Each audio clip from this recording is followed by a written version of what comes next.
I'm Dr. Ramesh, and everybody asks me, what's my story? How did it all begin? And it's all about trying to understand everything.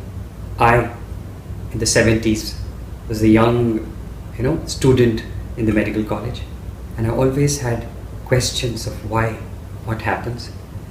I had a flair in orthopedics, and I wanted to become a surgeon. That I eventually did. And the questions I would ask is, a bone breaks, how does it start healing on its own? What is it that gives a message or the signal to heal? And when I would ask my professors, they said, it is a feedback mechanism. I said, what is this? Then who gives instruction to the feedback mechanism? They said, the endocrine glands. I said, who gives the signal to the endocrine glands to start the work? They said, the central nervous system. I said, who gives the signal to the central nervous system? And they said, look, this is all we know at the moment. We don't know anything more. So I think you better accept as it is. And I was a person who didn't want to accept. I always wanted to understand how everything works. Okay? So I would do whatever I had to do. And I continued my medical education, became a doctor. Young man, got married. Okay? And I was busy with my marriage and my family and my career. And then came the problem. And the problem was a disease. And that disease was rheumatoid arthritis. And I, as an orthopedic surgeon, was told, and I knew that there is no cause for this disease. I said, how could it be that there is no cause for this disease? How can such a disease happen without having a cause? And that's when the quest began. But the person who was affected was my wife. And she had rheumatoid arthritis. And it's such a painful condition, and I know how it is when somebody has pain. In fact, life becomes hell because one gets so much of pain and discomfort that they literally become angry. And they're so angry, and so the whole house was no more in balance. It had gone out of balance. And I didn't know what to do.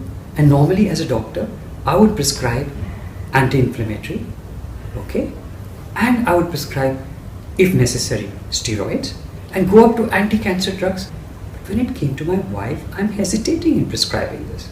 The anti-inflammatory I did prescribe because it was a fertile age. We were in our 20s. We could have babies anytime, and it was not good for the babies. Second, and we knew the side effects of steroids, and we didn't want to get the steroids. But you know what the difference was? When a patient came to me, I never thought of all these things. I very easily prescribed these medicines, but when it comes to my dear one or my family, I'm thinking twice to do that. So it didn't make sense to me. Why there is the duality? For somebody, I decide not to, and for somebody, I decide. So there was something missing in my whole system. And again, why there is no cause? There has to be a cause. So I wanted to search for the cause, and I wanted to find a solution. We went to different forms of medicines like Ayurveda, like natural, that Unani medicine, and Siddha medicine, and all these type of medicines, only to realize that none of them could help her. And she was in the same situation. And with great difficulty, being a doctor, I stepped out of my comfort zone of going to listen to a energy talk on Reiki. And I myself didn't want to do that because I felt that has no research, there is no science to it. So if there is no science and no confirmation, how can I go to this system? But I had no choice because we had tried everything, so I had to go. And it was the most amazing 2 days, an eye-opener for me about everything about energy, when I understood that it's a lack of energy in a system which causes a discomfort, a symptom, or a pain. I said, wow. So all I need to give my wife is energy? And then I learned that science, and I started working on her. And as I started working and I teaching her how to give energy to a local part, it was as simple as going to the problem area and giving attention to it. Just like we give attention to our baby who's crying and coming, and we take her, we hug her, and we give her the love. It was exactly similarly, all it required at that moment, as for my understanding, was to give love to that portion. And we worked with this system, and we took various steps to learn all these energy modalities, and somehow we managed to reverse her disease process, and she became healthy again. Even the blood factors, the RA factors came back to normal. And there was absolute evidence. No science was required, no research was required, because I could see the change in her. If she's got better, that means she's fine. But then comes the question, why did this lack of energy happen in her system? That is when I realized that the lack is as a result of the stress she was going through. Now she was from a different culture, I was from a different culture, and both of us with our conservative parents finally got married, and she wants to do her best to see that the family and parents and everybody is happy, and she was trying to adapt to the food situation, the culture situation, the system situation, the place situation, the language situation, and all this she wanted to do her best. All this had happened, and in fact the rheumatoid arthritis happened after she had the first child. My son was born. So I finally came to the conclusion that because she was stressing herself, and that stress led to the development of disease. That gave me a bulb lit up inside me. I said, good. So that means stress is the cause of disease. So that means persistent stress is the cause of disease. And stress by itself is as a result of lack of energy. I said, how can that be? Now look at it. Do we like to be angry? Do we like to be hating? No. These are all negative signs. So there is a lack. That is why we become angry. So I understood it that if somebody is hungry and we want to give food to them, okay, and they don't get the food and they continue to be hungry, then automatically anger comes in. You get tired, you get weak, you're not able to think if you're hungry. So that is what exactly is happening at the point of the problem. Wherever the disease is, wherever the discomfort is, that is what was happening, that there was no food, no nutrition reaching it. And what is the kind of nutrition the body needs? Is oxygen and the food. The carbohydrate, proteins, whatever is required for the cells. If there is a lack of that system, it will go away. Now how did stress affect it? Stress affected all the blood vessels, the circulation was not good, and that is the reason I hypothesized is the possible reason why it was happening. And the moment when we started giving energy to the space, it started getting better and the symptoms got better. So that is how I realized that the connection between disease, stress and lack of energy. Then I said, okay, my wife is better.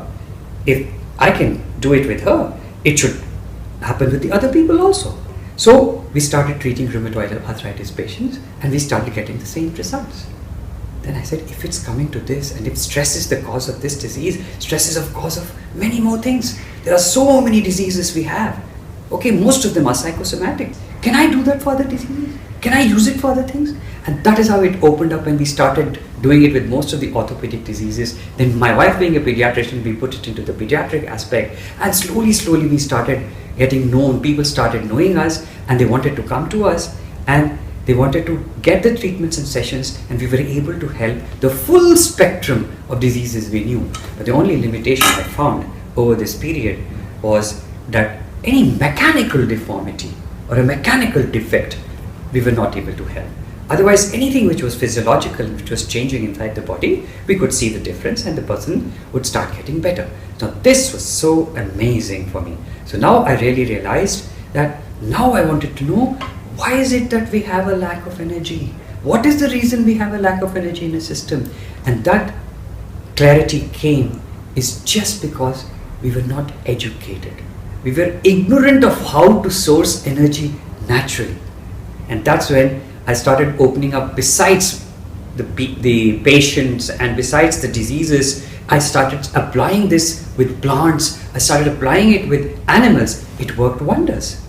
And that's how I created various tools in order to help to source energy. That brought us to another stage, is ignorance was the cause. As it is, because we are ignorant, that is why we don't know how to source the energy. We don't eat right, for example. We don't breathe right, for example. We do not drink the right kind of water. So we were supposed to be educated in all these aspects. We don't live in the right environment. We use all those things which are not okay for telephone, televisions, mobile things, computers, laptops, all the electrical goods, all these also had a bearing. So once the ignorance was wiped out, automatically we started feeling good and our body started functioning well, and the knowledge came in. So this is how the whole series went on, and it went on and went on over the past 39 to 40 years, and eventually developed into what it is now. And we finally realized it's all about an individual within. All the knowledge is within ourselves, and we can raise this knowledge and we can tap this knowledge the moment we drop our ignorance. And the ignorance is the blocks. So we need to let go of these blocks. And also we brought a clarity that there are not only 5 senses like eyes, ears, the smell, the taste, the touch, but there were higher senses. And the higher senses was the sense of energy, the sense of consciousness, and sense of awareness.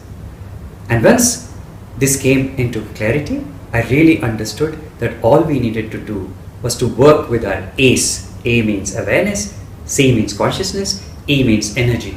These are also just like muscles. If I continue to work with my muscles become stronger. So I need to continue with my awareness every day so that I strengthen my awareness, work with my consciousness so that I can strengthen my consciousness, and work with my energy in order to strengthen with my energy. And once this became clear, we said, wow, if we can strengthen our awareness, consciousness, energy, automatically we are able to create or manifest. And once we manifest something, whether it's a business, whether it's a family, whether it's a home, okay, whether it's an education, then we have to sustain it. And that sustenance is brought about by enriching whatever we have manifested or whatever we have created. And the enrichment allows the sustenance to happen. And then as time passed, I said, wow, I manifested that. And I've sustained it. What was I there? And what am I today? I've achieved so much. And I feel fulfilled. And that's how the fulfillment came. So the final realization was, as it stands today, that in order to manifest whatever we want, be it health, be it a family, be it education, be it a business, be it an environment, be it spirituality, all we needed to do was strengthen our awareness, which has all the knowledge required in order to do that.